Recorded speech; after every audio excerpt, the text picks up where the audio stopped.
शिकायतें। पति पत्नी काफी दिनों के बाद आज एक साथ बैठकर चाय पी रहे थे, क्योंकि आज उनकी शादी की 26वीं सालगिरह थी। पहले की तरह वह अब साथ में समय बिताते नहीं थे, ज्यादा साथ में एक दूसरे के पास बैठते नहीं थे। पता नहीं किन कारणों से उन दोनों के बीच की दूरी बढ़ती ही जा रही थी। चाय पीते पीते पत्नी ने चुप्पी तोड़ते हुए कहा, मुझे आपसे बहुत कुछ कहना है, आपको बहुत कुछ बताना है, लेकिन अब हमारे पास एक दूसरे के लिए समय ही नहीं है। मैंने इस बारे में बहुत सोचा है और मैंने इस स्थिति से निपटने का एक उपाय निकाला है। अगर आप राजी हो तो बताती हूँ। पति ने सिर हिलाकर हामी भरी। पत्नी ने टेबल के ड्रॉअर से 2 डायरी निकाली और बोली, मैं यह 2 डायरी लेकर आई हूँ, एक आपके लिए और एक मेरे लिए। आज के बाद हम दोनों एक दूसरे से जो भी शिकायतें होंगी वह हम अपनी अपनी डायरी में लिख कर रखेंगे। 1 साल बाद जब हमारी 27वीं एनिवर्सरी आएगी तब हम उसे खोलकर पढ़ेंगे। तब हमें एक दूसरे की उन चीज़ों और आदतों के बारे में पता चलेगा जो हमें नहीं पसंद है, और हम उन्हें सुधार पाएंगे या कोई उपाय कर पाएंगे। पति को भी पत्नी का विचार पसंद आया और उसी दिन से डायरी में लिखना शुरू हो गया।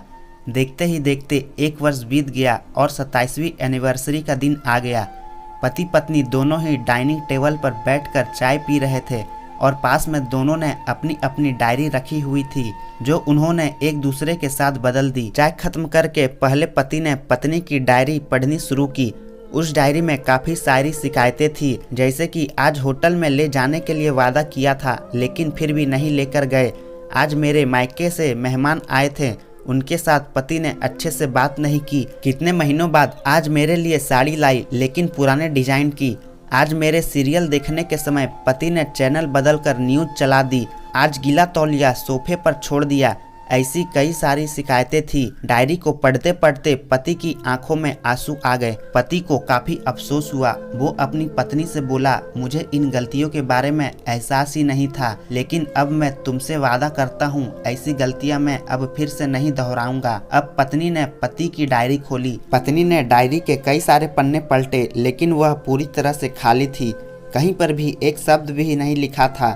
पत्नी बोली, आपने तो डायरी में कुछ लिखा ही नहीं है। पति बोला, आखिरी पन्ना देखो, मैंने उसी पर लिखा है। उस पन्ने में लिखा था, तुमने मेरे लिए और मेरे परिवार के लिए इतने सालों में जो त्याग किया है और हम सबको जितना प्यार दिया है, उसके आगे मैं तुम्हारे खिलाफ इस डायरी में कुछ भी नहीं लिख सकता। और इससे भी जरूरी, मुझे कभी तुम में कोई कमी देखने की इच्छा हुई ही नहीं। ऐसा नहीं कि तुम में कोई कमी नहीं है, लेकिन तुम्हारे प्यार, समर्पण और त्याग के आगे तुम्हारी कोई भी कमी बहुत छोटी है।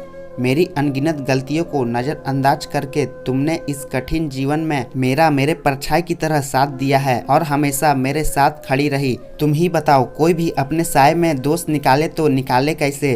अब पत्नी की आंखें नम थी। पत्नी ने पति के हाथ से अपनी शिकायतों की डायरी ले ली और उसे जला दिया। पति पत्नी का रिश्ता एक दूसरे पर विश्वास पर टिका होता है और उसी से वह मजबूत होता है। उम्र के एक दौर में पति पत्नी को एक बात अच्छे से समझ लेनी चाहिए कि एक दूसरे में गलतियां और कमियां निकालने के बजाय अगर यह याद रखा जाए कि उसके साथी ने उसके लिए कितना त्याग किया है, तो इससे उनका रिश्ता और भी ज्यादा मजबूत ही होगा। आशा करता हूँ कि कहानी आपको पसंद आई होगी। कहानी पसंद आए तो लाइक और चैनल को सब्सक्राइब जरूर कीजिए। इस कहानी पर आपकी क्या राय है, हमें कमेंट करके जरूर बताएं। धन्यवाद।